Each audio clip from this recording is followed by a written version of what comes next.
Bonjour, dans une précédente vidéo, je vous montrais comment choisir un pendule. Maintenant, dans cette vidéo, je vais vous donner quelques petites astuces pour débuter avec le pendule. Pour cela, avant toute chose, pour prendre bien possession du pendule, et afin d'éviter toute erreur d'interprétation par le pendule, il est nécessaire d'être bien ancré, d'être bien centré et d'avoir un champ de torsion positif.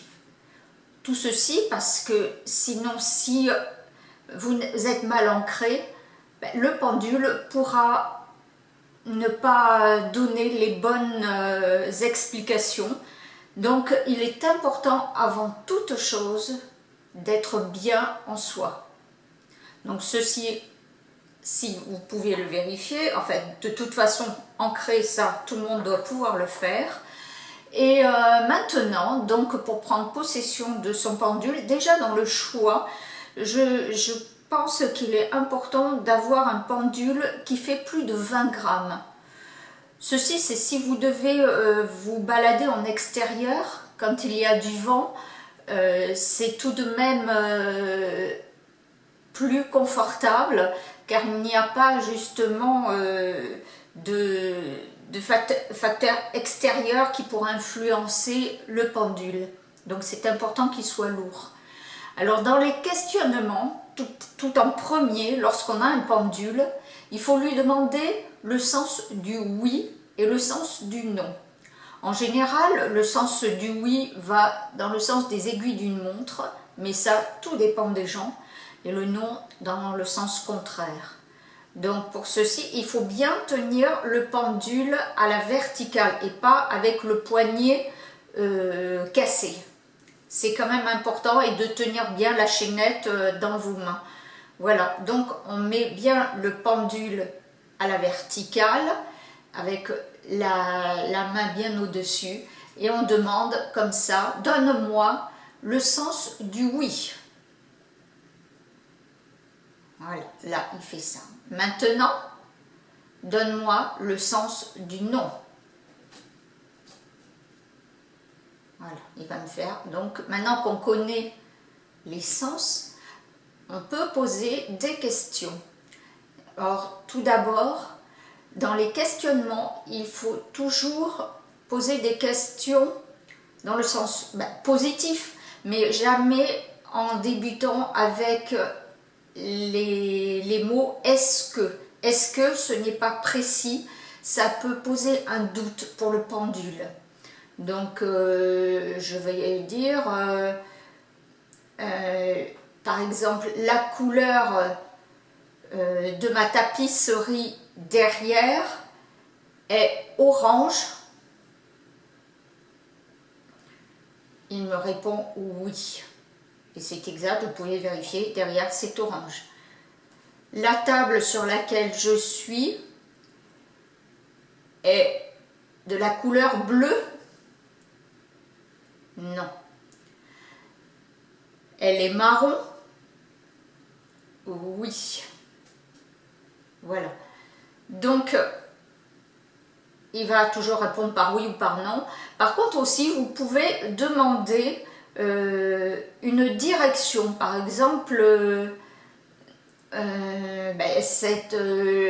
l'appareil avec lequel je filme actuellement, je vais lui demander au pendule quelle est, donne-moi la direction de l'appareil avec lequel je filme. Et voilà, il me donne la direction, c'est tout droit. Ok? Donc vous pouvez poser plein de questions comme ça. Par contre, des questions, je dirais, à portée financière, là, j'éviterai parce que de toute façon, c'est complètement aléatoire. Sinon, si on pouvait gagner au loto, je pense que tout le monde jouerait au loto. Et donc, ce n'est même pas la peine d'orienter vos questionnements par rapport au choix des numéros pour le loto. Voilà, donc après, lorsque vous avez plusieurs choix à faire entre des objets qui sont devant vous, pour choisir, par exemple vous êtes en magasin, il y a plusieurs objets qui vous intéressent et vous ne savez vraiment pas pour lequel opter, donc vous mettez votre pendule, je vais essayer avec d'autres pendules.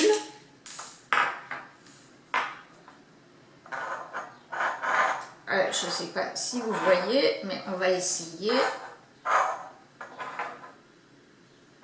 Voilà. Peut-être que ça va marcher là. Oui, voilà. Donc, vous vous mettez au-dessus des pendules et vous allez questionner en disant « Donne-moi la direction du pendule qui me convient le plus. » Il se dirige vers celui-là. Et en effet, ça c'est mon pendule aussi que j'utilise beaucoup. Les autres sont des pendules qui sont à vendre que je n'ai jamais utilisés ni déjà pris en main. Donc je ne les ai vraiment jamais utilisés et donc ils seront programmés pour les personnes qui les achèteront. Mais en ce qui me concerne, je ne les ai jamais utilisés.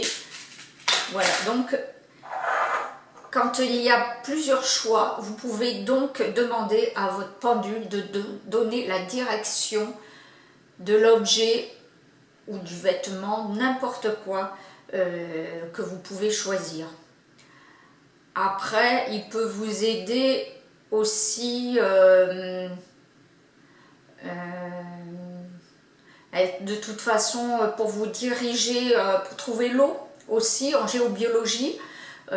Dehors en demandant si donc déjà il y a de l'eau sur le terrain, il va vous dire oui et vous pouvez lui demander également donc dans ce sens là, donne-moi la direction de l'eau et après dans quel sens va le courant, après à quelle profondeur se trouve l'eau et quand vous demandez une profondeur, vous pouvez utiliser votre main pour évaluer la profondeur, par exemple 5, 10 ou oui 5, 10, 15, 20, 25. Donc chaque doigt comme ça correspond à une valeur et donc vous mettez votre pendule au-dessus et lorsque vous questionnez sur la profondeur, il va s'orienter vers un des paramètres. Voilà. Donc ça c'est une petite question en géobiologie. Après vous pouvez demander vraiment tout ce que vous voulez et vous trouverez la réponse, j'espère pour vous, aisément. Donc ça peut aller dans beaucoup de domaines. Moi je l'utilise beaucoup en géobiologie, mais donc vous pouvez l'utiliser pour les vêtements lorsque vous devez faire des choix, même avec des photos aussi, vous pouvez faire des choix, mais donc franchement prenez-le en main et de toute façon je reste disponible pour tout questionnement que vous auriez et je suis là pour vous aider. Voilà, donc n'hésitez pas à me solliciter et je vous souhaite une bonne journée et à bientôt pour une autre vidéo. Au revoir.